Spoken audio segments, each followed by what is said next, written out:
distinguished participants, ladies and gentlemen, I must begin by thanking my friend Ranjit and BCIS for inviting me to be here this morning to make the opening address on this very important subject, Sri Lanka-China relations. Just a few months ago, we invited some of the leading economists of the world to discuss the Sri Lanka economy and prospects for growth. One common subject that all these economists referred to was the very favorable relationships that we had with three countries in Asia. These countries are India, China, and Japan. This trilateral relationship is very crucial for Sri Lanka's future growth. Today we are discussing our relationships with China, appropriately so because on the 6th delegation led by the Prime Minister will be visiting China, and hopefully we will be opening a new chapter in the long association between our two countries. I would suggest that the BCIS should then also have similar seminars on our relationship with India, as you have just mentioned, and also with Japan.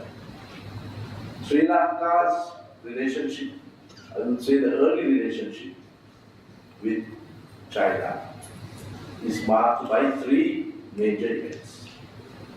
The first was that after the establishment of the People's Republic of China, Sri Lanka, then Ceylon, was one of the first countries to recognize the new republic. I think we were among the first 10 countries to make that decision. Many of us have worked in international organizations, and we know how much legitimacy is important for member states. At that time, China naturally was very interested in establishing her legitimacy as the representative, the true representative of the Chinese people. It was under dispute. For many years, particularly the United States, led a concerted attempt to deprive China of that right, a seat in the Security Council, recognition of Taiwan, and a whole series of activities which made the question of recognition and legitimacy a very important element for the new republic. And Sri Lanka's gesture in being an early friend of China, the new China, I think has to be recorded and is well appreciated in China. Then the number two event is the China-Ceylon Rice-Rubber Pact. That also was in the face of opposition from the United States. We had to pay a price for it, in the sense of being deprived of PL 480 and all that. But nevertheless, it was a singular act of political courage.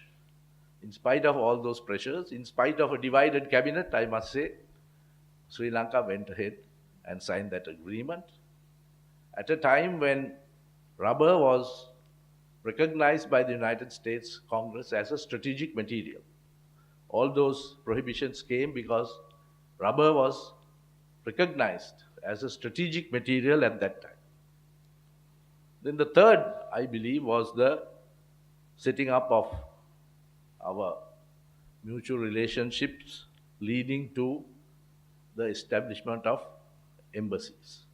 We established an embassy in Beijing, and the Chinese government established its mission in Colombo.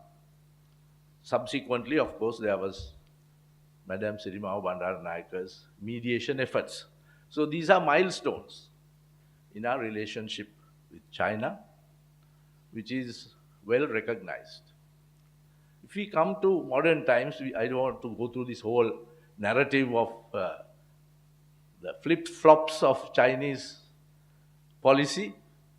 We will begin with, I think, the crucial element that was called the four modernizations that was enunciated by Premier Zhou Enlai. That was the last throw of the dice as far as he was concerned. He was, as the new information and the new writings make clear, he was under great pressure, he was under threat, politically, physically he was very weak, and this was his major contribution when to the Congress he made the suggestion that China should break with the past and go for the four modernizations. It was following the very sad experiences of the Cultural Revolution. In Sri Lanka, it was, I think, wrongly misinterpreted as something to do with culture. It did not have very much to do with, it did have something to do with culture, but it was not all about the Peking opera, though that also was part of this grand history of the Cultural Revolution. But what was crucial was that the notion that ideology must prevail over politics, ideology must prevail over economics, which was the central thinking of Mao Zedong, which led to the worst famine ever recorded in the history of man. The Chinese famine following the Cultural Revolution, which is still not acknowledged. I would refer you to the writings of Amartya Sen, where he says very clearly, that's his thesis, that because of the absence of a democratic process, that famines occur, not because there is no food. Always there's enough food, but the individual entitlement is not met. The Great Bengal famine came at a time when there was excess of grain in Bengal. But fearing the repercussions of the war, the merchants started hoarding grain, and what Amartya Sen calls the individual's allotment of nourishment and food was not made available. Similarly in China. But now Amartya Sen's argument is that in democratic countries, the media and political organizations, social organizations kick up such a row that it is no longer possible to prevent the distribution of that grain or food and ensuring that that individual allotment is made available to everybody. But in Mao Zedong's communist China, that democratic process was not working. As a result, unreported, one of the biggest famines in the history of man went on in China. That led to serious treaty.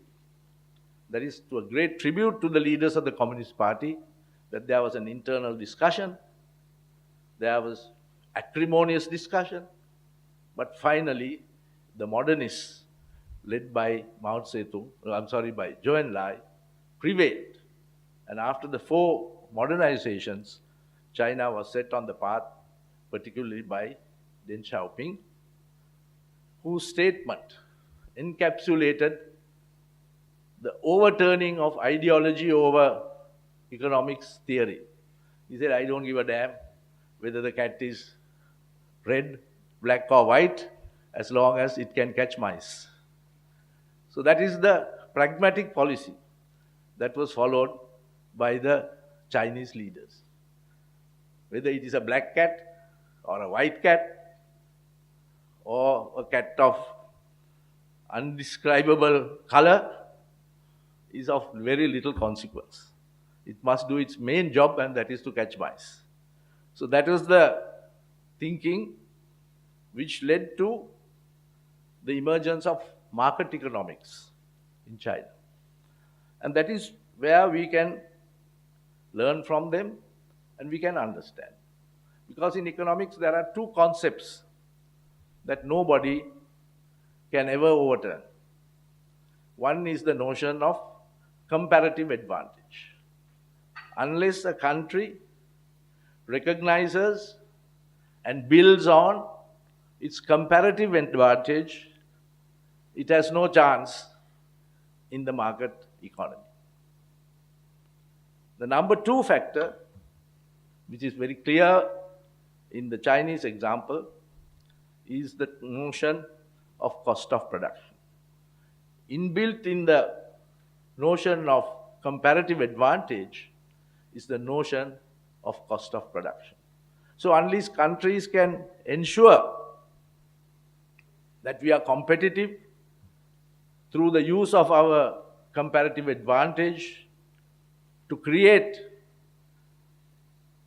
ensure a cost of production which can help us compete, then I don't think there's very much future for that country, even if there can be a lot of verbiage. There's a lot of verbiage to cover up because the consequences of wrong policies are not felt immediately. It takes a little time. So it's very important for us to know that these eternal verities have to be considered. Of course, Sir Ivor Jennings said that the only eternal verities in the world are the question papers of the University of Ceylon. Because every year they ask the same questions. So apart from those eternal verities, there are the economic eternal verities. And those are the things that we have to learn from China. So what is the comparative advantage that Chinese politicians, thinkers, think tanks also paid attention to? First, a realistic assessment of their potential. Number one, the large population, which had, thanks to the commitment of Mao Zedong and the early leaders, had now come out of famine, come out of poverty, and was in a state where they could contribute to economic growth, particularly industrial.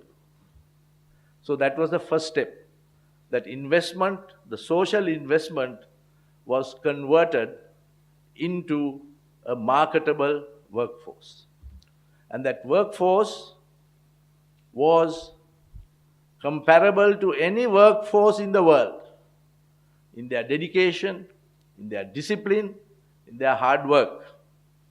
So that any investor at that time, we are now talking of 3 decades ago, 4 decades ago, looked on the Chinese workforce as a tremendous plus in investment.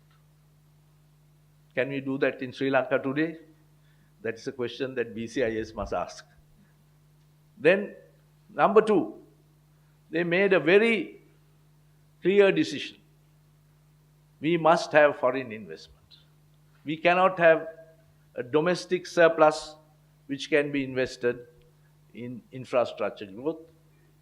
The Chinese infrastructure growth at that stage was dependent on the, what you would call the extra, or the extra income that was generated by the state enterprises.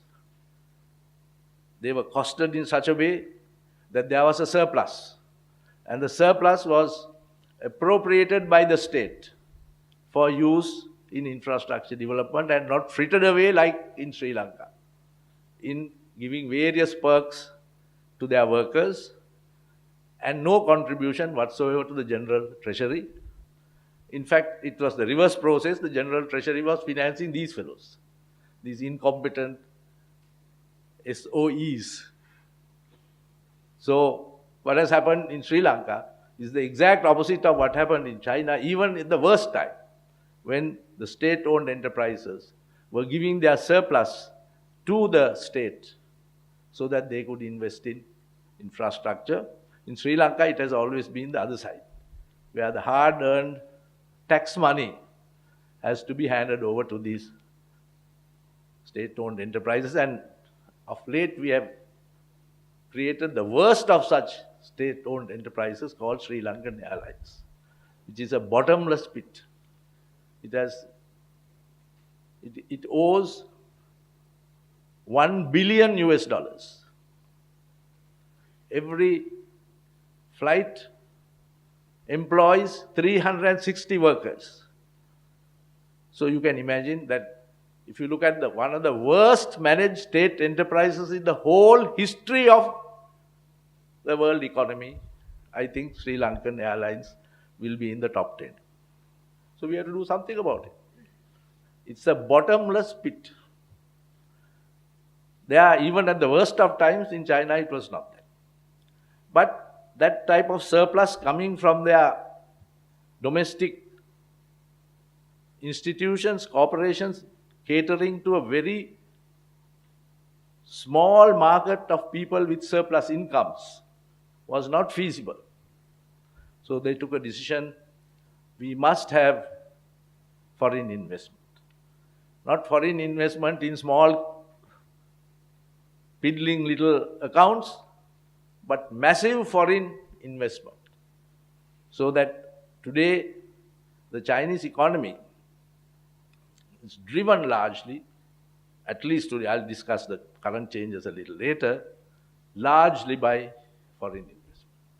And it is one of the ironies of modern times, unknown to the Sri Lankan socialists, that the Chinese economy was propelled by American funds. Today, China has 14 trillion US dollars in US Treasury bonds. And the advice given by the Chinese president to the US president was, please look after the dollar. Don't fool around with the dollar, because of that 14 trillion belongs to us. If China decides to take all its savings from the United States will collapse in 24 hours. Within 24 hours, United States will collapse. There was a time, in Margaret Thatcher's time, when the pound collapsed, you will remember, when there was the need for IMF bailout, Margaret Thatcher had to make a secret visit to Brunei to plead with the Sultan of Brunei, please don't take your pounds out of the Bank of England. That is international economics today. So I can't understand these local communists and various fellows saying that, we don't want investment, we don't want American involvement, we don't want Indian involvement. I would strongly recommend that they should have a visit to the psychiatrist. Because they are unaware of what is happening in this country. They are unaware of what is happening in the world. The greatest success story of modern times is the rise of China as an economic superpower. Nobody can gainsay that. Some can say that it's also paralleled by the Indian economy. Maybe so, maybe not. But nobody can deny that our generation, I would say our old age, is characterized largely by the rise of China as a great economic superpower. So that is fueled by foreign investment. Of course, the party had regulatory authorities. The party also ensured that there was strong discipline, and the workers were guaranteed, the government guaranteed certain major rights of the workers, but it also guaranteed industrial peace. So these are the hardball decision-making that takes place in economics and politics. We are playing a difficult game. We have to play hardball. You can't just write an article to the newspapers and think that the world will be set right. There are so many decisions that have to be made, and China made all those strong decisions. I will come later. There are There is the aftermath of that, consequences of that.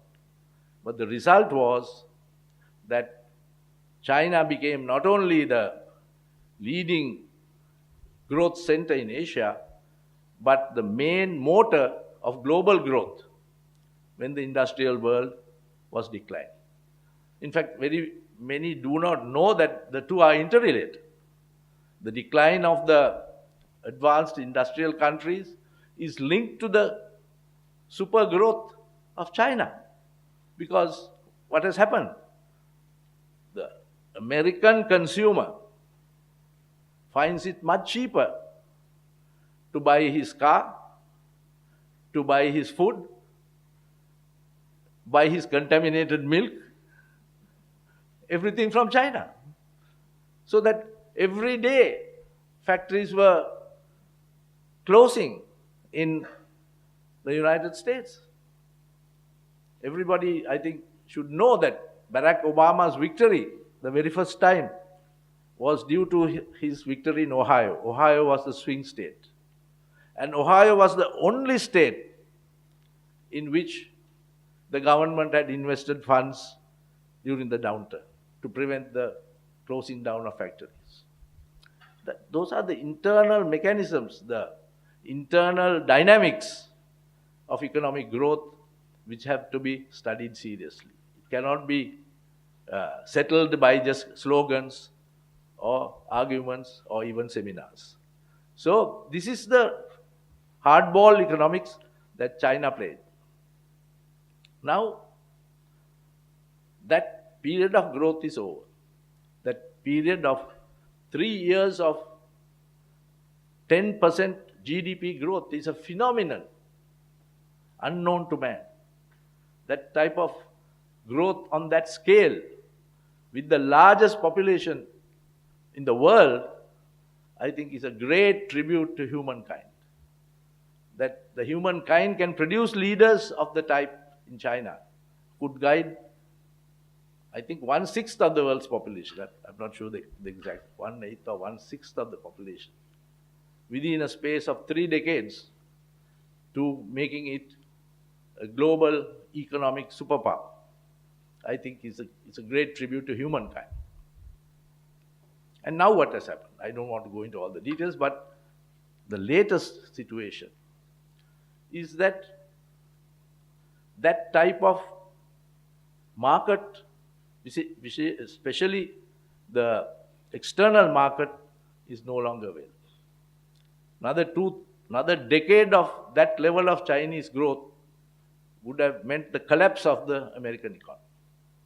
And Americans now, very strangely, these archetypical exponents of free market are bringing all sorts of rules to prevent free market in migration, free market in exchange of capital, free market in ideas. All that is being stopped.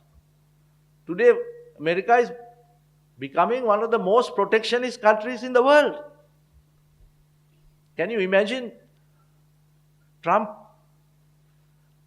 representing a country which was complaining bitterly about the Berlin Wall?